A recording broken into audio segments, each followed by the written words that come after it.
Welcome to South First. This is State of Play and I am Anusha Ravi Sood. A terror case accused and a member of parliament from the Bharatiya Janata Party came to Karnataka on Sunday and delivered an inflammatory speech. Before we proceed, let's take a look at what Pragya Singh Thakur, who calls herself Sadhvi Pragya, said in Karnataka. तो सब्जी काटने वाला चाकू जरा तेज रखो, स्पष्ट बोल रही हूं, स्पष्ट बोल रही हूं कि हमारे घरों में भी सब्जी काटने के लिए हथियार तेज होना चाहिए। उन्होंने चाकू से हमारे हर्षा को गोदा था, उन्होंने चाकू से हमारे वीरों को, हिंदू वीरों को, बजरंग दल के कार्यकर्ता, भाजपा के कार्यकर्ता, युवा मोर्चा के कार्यकर्ताओं को गोदा है, काटा है। तो हम भी सब्जी काटने वाले चाकुओं को जरा तेज रख लें, पता नहीं कब कैसा मौका आए। तो जब हमारा सब्जी अच्छे से कटेगी तो निश्चित रूप से दुश्मनों के मुंह भी और सिर भी अच्छे से कटेंगे। Pragya Singh Thakur is an accused in the Malegaon bomb blast case which killed at least 6 people. She's out on bail on health grounds. It seems progressive Karnataka is not just importing Hindi but also hate from the Hindi heartland. She came to Karnataka on Sunday and gave an open call for violence. She was participating at an event organized by the Hindu Jagarna Vedike. And in the audience were not just former Minister of Karnataka K.S. Ishwarappa but also Shivamogga's MP and son of former Chief Minister of Karnataka B.S. Yediyurappa, B.Y. Raghavendra.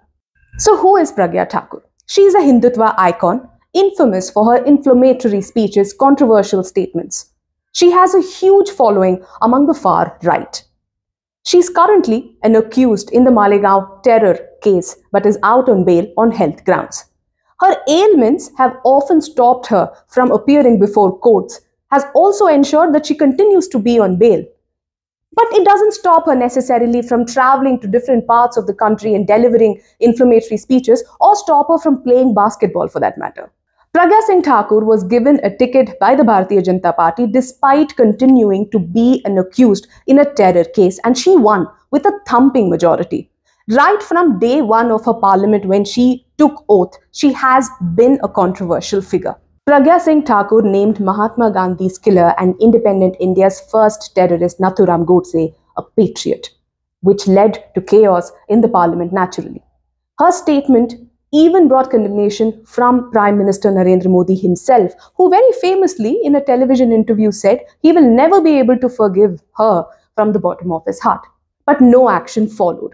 Pragya Thakur even reveled a little bit on the death anniversary of Hemant Karkare, the chief of ATS Mumbai, who laid down his life protecting India during a terror attack in 2008 in Mumbai. He was awarded the Ashok Chakra for his bravery, but Pragya Singh Thakur said that she had cursed him for arresting her in the Malegaon blast case.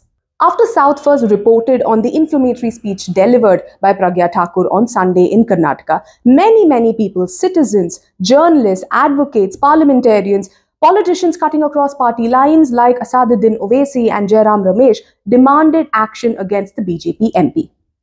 Everyone took note except the Karnataka government and the Karnataka police. In a state where 2 daily wage laborers were arrested for sticking the PCM posters in different places of Bengaluru, an elected representative, a terror accused, visited, delivered an inflammatory speech, incited people of Karnataka to turn on each other, but no action followed. It seems what started as a rhetoric of action versus reaction to justify moral policing in Karnataka has now reached a stage where an outsider can come, deliver a communally charged speech and leave without facing any consequences at all. Pragya Singh Thakur made no secrets of which community she was targeting in her speech. However, even 2 days after her inflammatory speech, no action has come forth from the Karnataka government or the police. Why? She targeted minority community by repeatedly speaking about love jihad. Now, this is a concept that the right wing in India accuses Muslim men of deploying to lure non-Muslim women in the country. Although in 2020, the Union Home Ministry, in its response in the parliament, categorically stated that there is nothing called love jihad.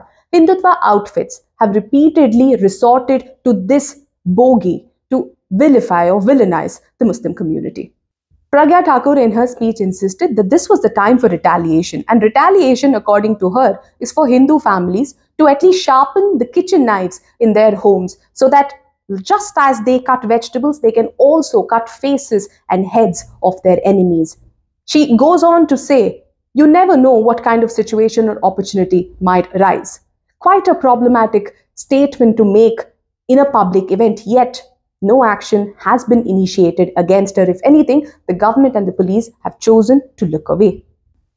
Pragya Singh Thakur's supporters have been backing her, have been putting their weight behind her, insisting that all she said was that Hindu communities should take up to self-defense, and whatever her statement was towards protection of Hindu community and Hindu families. Self-defense is the justification that is coming in from the quarter that supports Pragya Thakur's inflammatory speeches. But what about the opposition in Karnataka? Neither the Congress nor the JDS has questioned the government on how such a controversial figure was allowed to come to Karnataka and make such an inflammatory speech, and no action has come forth. The assembly session in Karnataka is underway, and nothing stops the opposition from seeking accountability from the government, seeking answers, demand answers from the government on various subjects.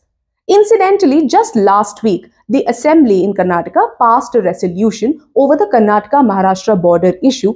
The resolution insisted that there will be no compromise on protecting the interests of Kannadigas. Which part of allowing inflammatory speeches to run free with no consequences, protecting the interests of Kannadigas? Till Tuesday afternoon, two people, Saket Gokhale, the spokesperson of TMC, and Tehseen Poonawalla, a sympathizer of the Congress, had filed complaints with the Karnataka police over Pragya Thakur's statements based on South First reportage. However, no leader from the Congress or the JDS or even the BJP had commented, leave alone initiate action over Sadhvi Pragya's statements in the state till then. Even after two complaints had been filed, the Karnataka police, the Shimoga police, had not registered an FIR, insisting that they had not received a copy of the complaints yet. Shimoga police told South First on Monday that they had not registered a case because nobody had come forward with a complaint. Just as recently as October this year, the Supreme Court had taken cognizance of increasing hate speeches in India and had directed governments as well as police authorities to not wait for a complaint in such cases and proceed and take suo motu action. The Karnataka police did not take any kind of suo motu action in this particular instance. The Supreme Court had insisted that authorities acting on such instances is very important to protect the secular fabric of our country. The two complainants in the case have asked Karnataka police to consider Pragya Singh Thakur's inflammatory speech as hate speech. In India, hate speech is charged under Section 153A of the IPC, which is for promoting enmity between groups based on their identities, including religion.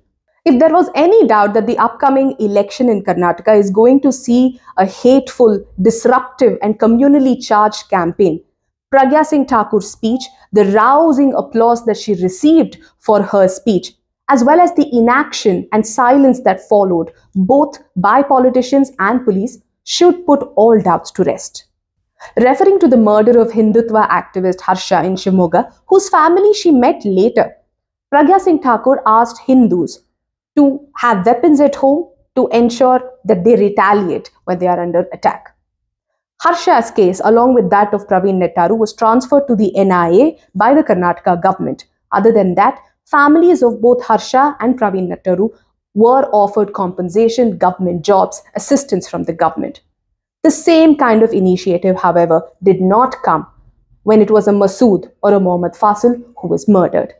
Just one day before Pragya Thakur delivered her inflammatory speech in Shimoga, another Muslim man, Jaleel, was murdered in Mangaluru, stabbed to death. The police have now arrested 4 people in connection with that murder. All these above cases have a communal angle to them. The accused and the victims are either from Hindu and Muslim communities. The difference between how the government treated when the victim was a Hindu and the victim was a Muslim, however, was very, very stark. Can you imagine the outrage, the anger, and rightfully so legal action that would have followed if it was a person from another community and not a Hindutva icon who had made such inflammatory statements and had called for violence openly? Does it not amount to willfully compromising the interests of the state when those in positions of power do not initiate action against people attempting to stoke communal passions in a state headed into elections? People of Karnataka deserve better than that. Thank you for watching South First. Do stay tuned and we will bring you more updates. This is State of Play with me, Anusha Ravi Sood.